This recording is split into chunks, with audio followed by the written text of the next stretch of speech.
to Behind the Scenes with Sarah Siddons. And what we're trying to do today is give you some insight into how we create our work and our performances. We're based in Southampton and we make original work, and it's based on historic incidents, and we actually then perform them in the places where the stories were told. So we use real buildings as our backdrop rather than sort of creating scenery or being in a theatre. And so when we decided to do this behind the scenes, we were going to focus it primarily on our latest show, which has been about the Mayflower 400th anniversary, which was originally the ship sailed from Southampton in 1620. And in looking at where to site this little panel, we decided, let's come over to Pear, which was built in 1618, and it was consecrated in that year of 1620. So it seemed a nice, appropriate backdrop. We always like to be appropriate when we're making anything.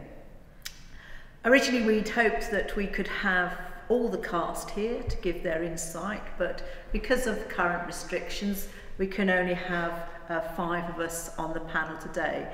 But hopefully they'll be able to give you a lot of background into how our shows are developed.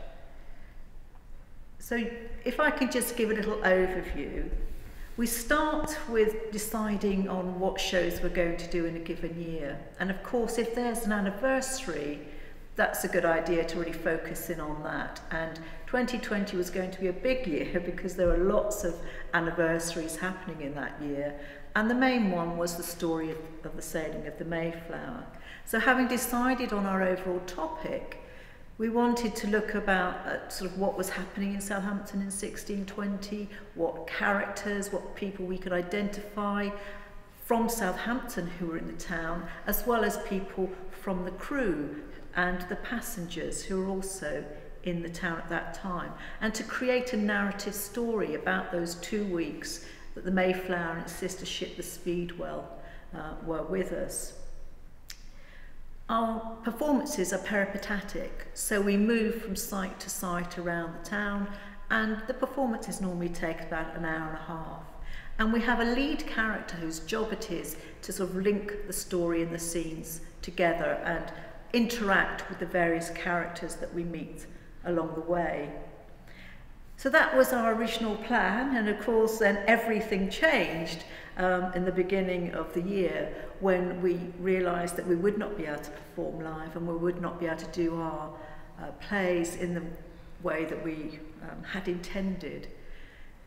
So we had not only this project cancelled but lots of other projects, and so we all sort of sat at home and missing performing and missing being out there and telling the story of Southampton.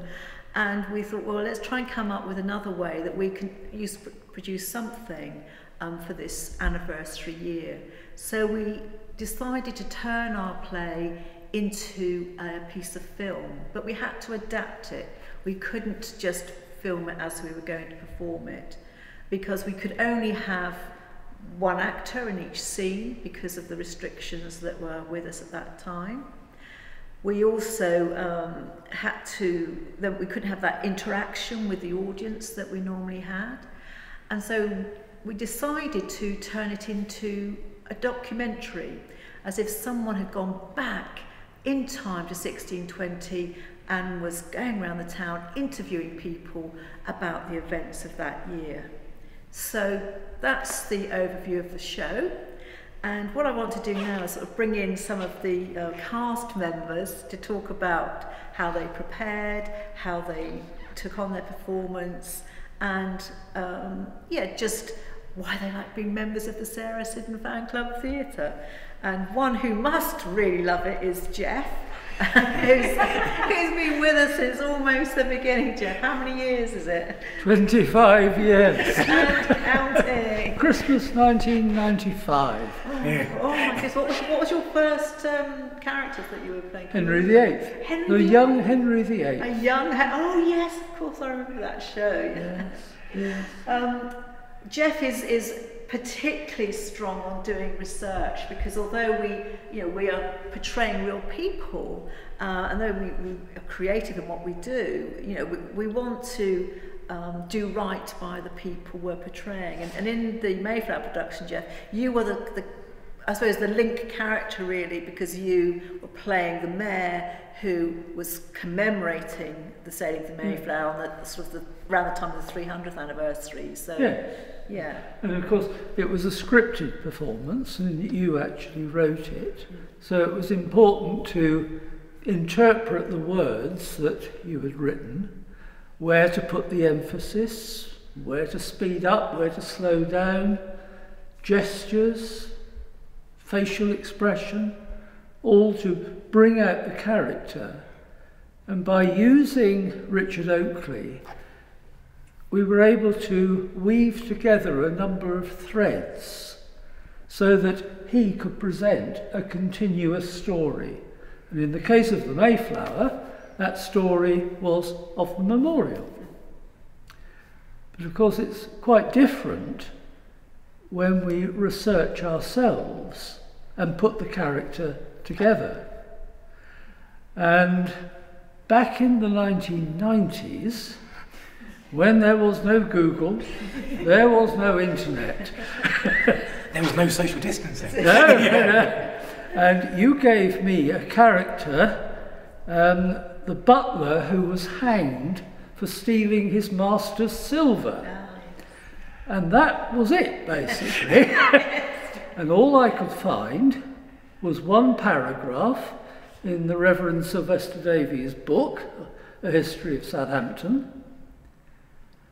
But I managed to find original newspaper reports of his trial in the Bargate and of the day of his execution on the gallows at the top of the common.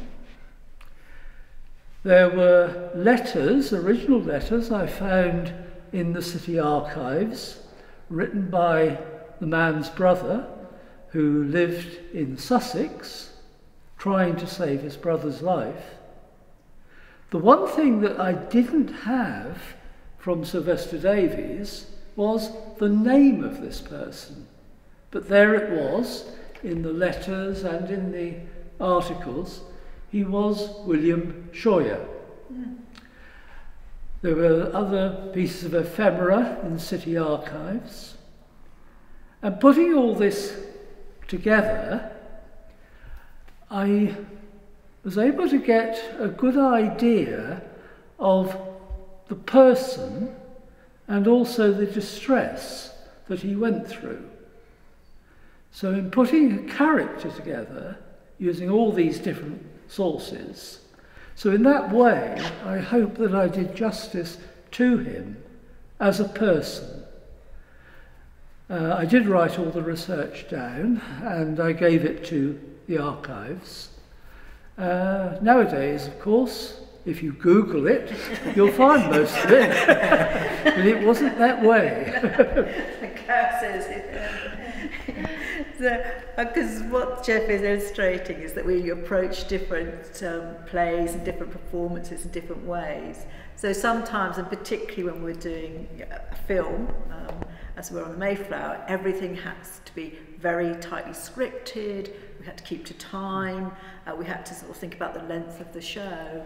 But in other shows, and particularly our infamous ghost walks and things that we do, we start by just having an idea and a concept, and we improvise, and people sort of develop their characters in the way sort of Geoff has mentioned. And I can remember you doing that character as one of the characters when we were performing at God's House.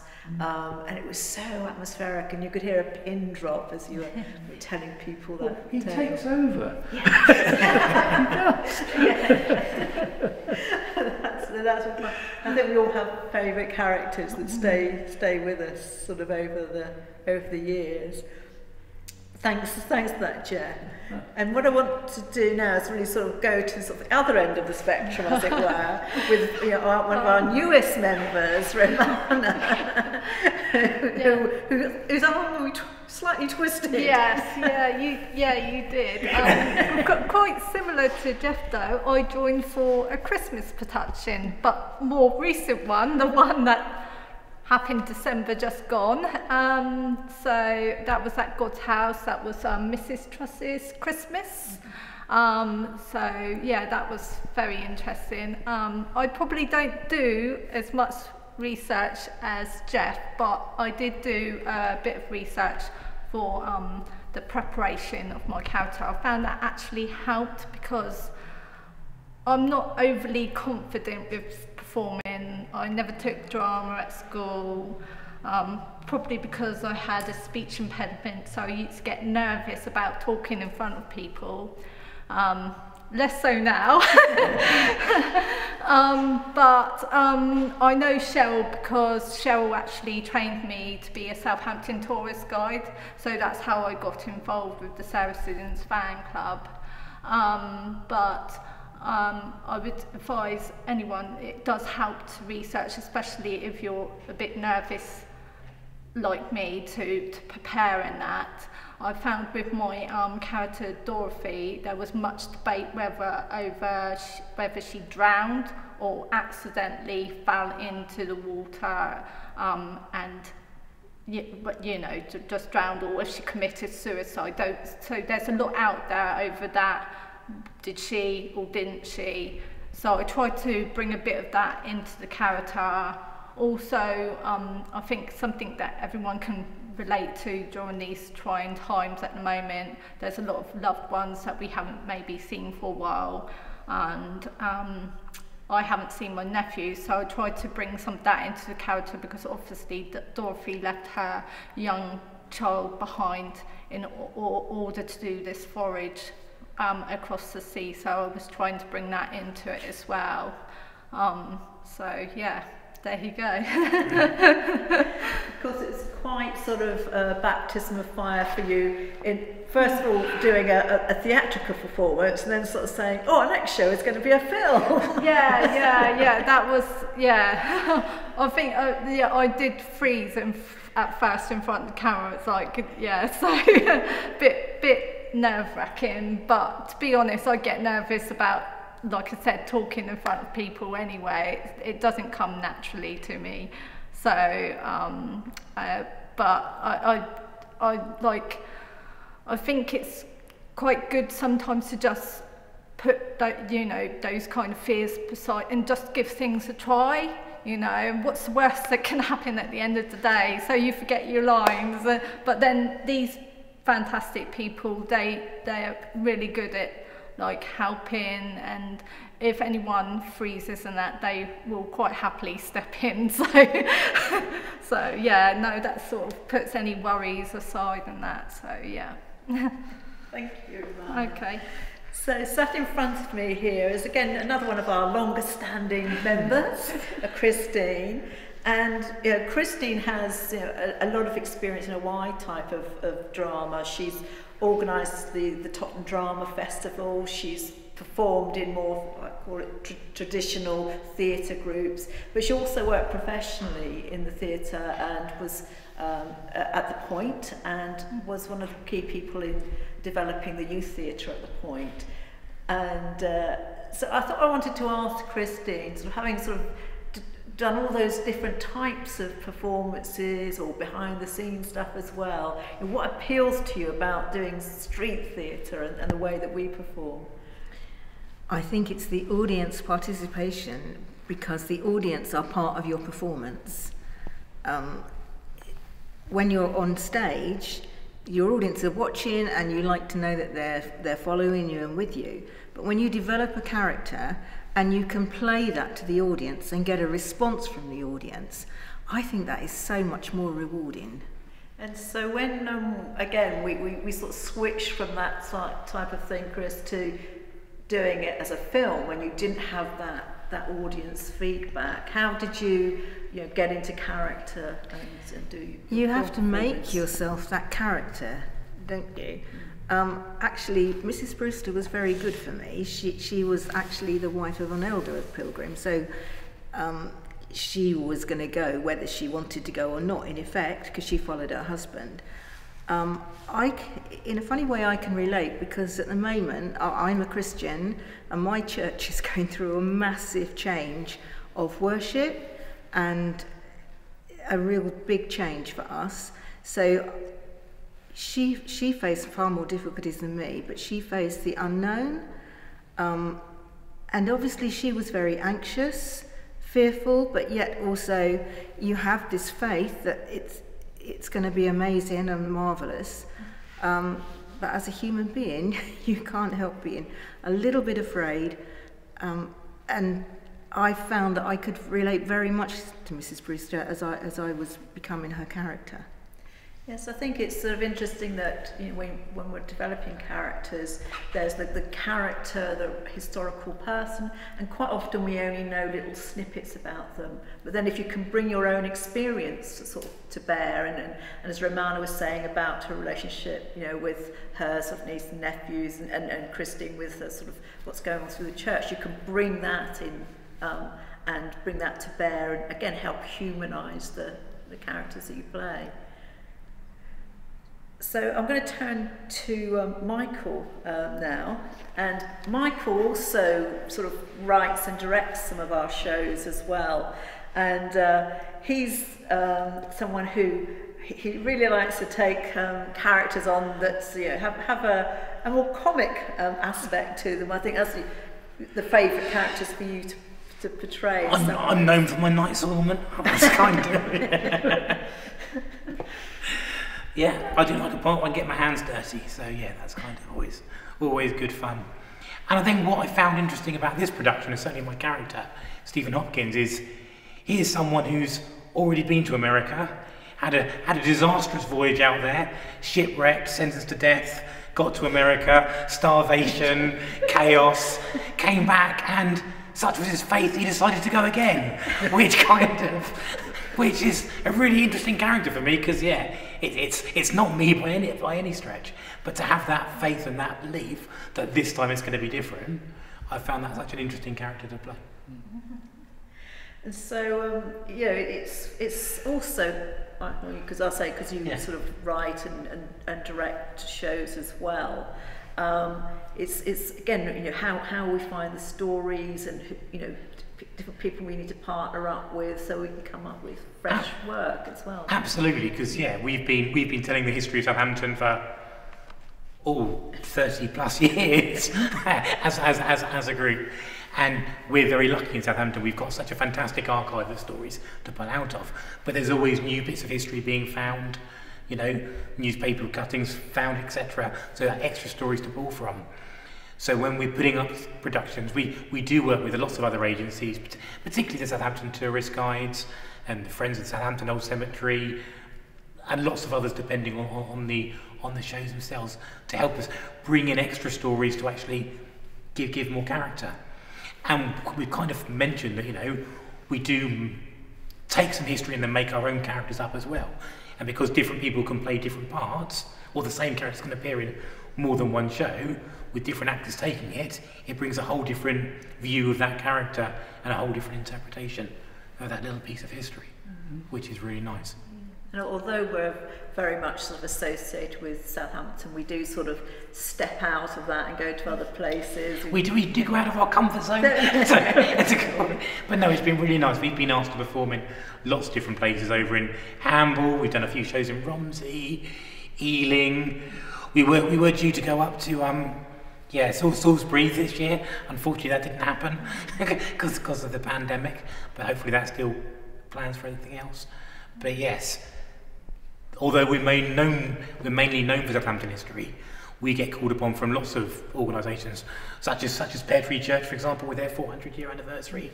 They've asked us to put some performances based on the history of this church. Probably the most famous one being of young Richard Parker, who were the victim in the law of the sea, the rules of the sea. Yeah, and lots of other organisations that get us involved as well. And we have sort of, in our company, usually it's around about a dozen sort of people that we have, and not everyone does sort of every show, but we're always interested in encouraging new people to join us. But it's not for everyone because of the way that we do perform. We are, I think, we're a fairly unique group as far as, I'm sure there are other groups like us, but as far as I've been involved in amateur drama groups, etc.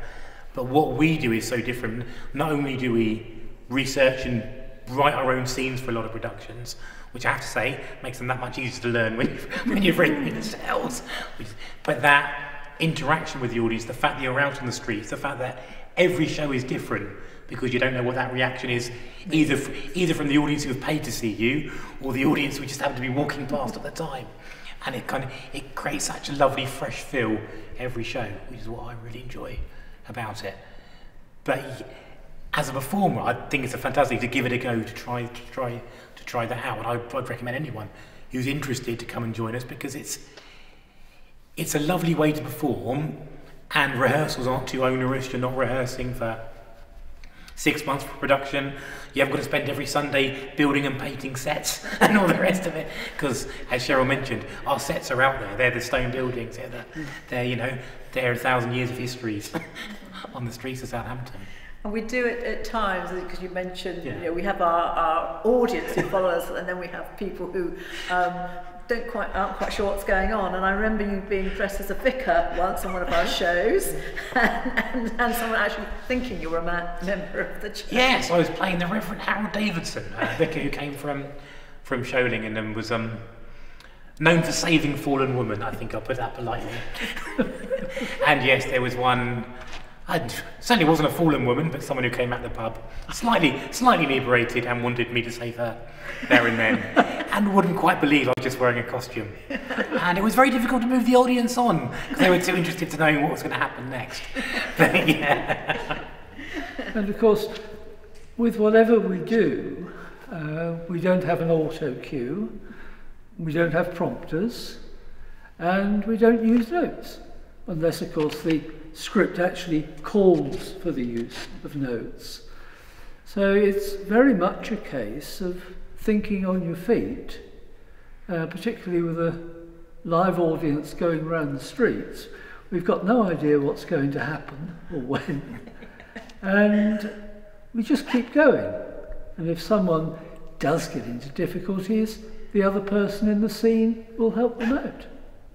And that's the bit of the fun of it. Yeah, and I think that's, comes out of, because we sort of do a lot of improvisation sort of stuff as well. So people are quite sort of, relaxed about, chipping in.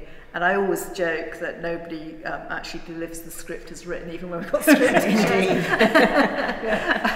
And of course, when we were filming, it was even more of a challenge to the actors, because we knew we were time limited, and we could only do 2 takes of each scene. Everybody had to be spot on. Your scene was sort of one long take, because you were giving this sort of presentation to the press, as it were. And that is a challenge, because normally things are cut, edit, and you get to do things several times, and you can pick the big bits, best bits. But we just had to go for it. But I think our experience in the way that we normally perform probably helped us, when we then moved on to film. I think there's a challenge for the actor, but probably even more of a challenge for James, our filmmaker. I think trying to put it together at the end. So that's the difference, isn't it, between when we've had drama festival and drama groups, you rehearse for so long, and everything is so well timed, cues, where you stand, everything else. With street theatre, it's so spontaneous, and I think in some ways that's a real celebration of drama, that it is actually so spontaneous. And I think it's good fun, because I don't say every story we always do is true. Everything is based on truth, but obviously you try and bring out the humour for the audience, because it's a way of getting people to remember those stories. By performing it as characters, it becomes far more fresh, and hopefully it'll be remembered. And actually, to me, that's kind of the ethos of what we do. It's that love of performing with the love of history of the two. Both. Yeah, absolutely. So that's a little bit of an insight, and I say normally we perform sort of either outside in the street or sometimes sort of, you know, in a historic building, like when we performed at God's House Tower last Christmas. But to do our Mayflower show, we had to do something different, and we had to bring along more sort of technical expertise. And so sort of to finish our little sort of behind the scenes, I'm going to ask James, who is at the moment holding the boom of filming us and trying to capture the spirit of us, to just talk about his involvement with our latest show and what it's like to, you know, be a filmmaker and work with a company like the Sarah Siddons Fan Club. So James, if I can ask you to come from behind the camera. Thank you. So this is James, so I suppose we could call him now an associate member of the Sarah Siddons Fan Club. An honour. Only paid member. And you know, we gave James quite a few constraints when we were doing our filming, because we not only had the COVID constraints, which meant we couldn't have a full film crew and lots of different people, we had a really tiny sort of budget, and basically we had to film everything in one day, which was not a challenge at all, was it, Jenny? It was a creative challenge. Yeah. Yeah. Yeah, it's a challenge, you know, performing in the street, but filming in the street is even more of a challenge because we've got all these extraneous sort of noises and things, and so you had to do quite a lot of work in the edit suite, I imagine.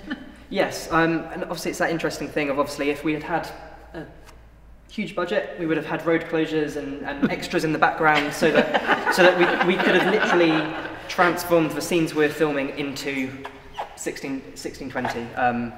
We didn't. So I think the way we kind of worked around it is by imagining that instead of the camera going back in time, it's almost like these characters have been pulled forward. You know, almost like these characters have been pulled forward into 2020 without really realising it. Which explains why, yeah, there's a car in the background, there's someone walking past with a hoodie and a leather jacket. To these characters, that they don't realise that, and I think that's kind of the fun. So when it came to the edit, it was a case of using sound to kind of fill the gaps that a bigger budget would have allowed us to fill with visuals, if that makes sense. So that was quite a fun challenge, just going through each of the scenes and kind of working out where's this character in relation to the other characters. So what are the sounds that might be happening around them? Are they in a shipyard? Are they close to the docks? Are they in the market square? Are they by a church? In which case, what sounds are coming from the church? So I think it's quite a rich soundscape, and all that stuff was really fun to play with. Lovely, thank you. And if you want to see the film, if you haven't seen it yet, I mean, one of the positive things about it being filmed is that it's there forever. Whereas our shows are sort of ephemeral. You know, we do them. We can only have a limited number of audience because we're going around the streets. So, you know, sort of maximum of 50 people at a time. But by doing this film version, there's more opportunities for people to see it, and you know, we know people have been sort of viewing it from all parts of the world. We've had people tuning in from America, so we're expecting to go on tour in the future and do some stories over there. Yeah, so we're hoping that in the future we might create some more filmed work, but we really want to get back out on the streets and back to that historic sites. And so if you're interested, you know, we have our website, it'll be coming up on screen, and you can sort of find out what shows that we're planning to do. If you want to get involved, just send us an email, and we usually ask people to come along and sort of take on a small role at first, and then get used to how we're working.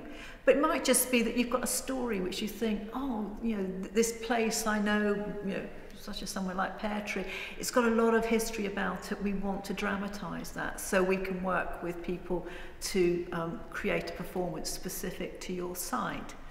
So we hope you've enjoyed our little peek behind the scenes, and we'll go and watch our film on our site, and we look forward to meeting you in the flesh again soon. Thank you, and bye.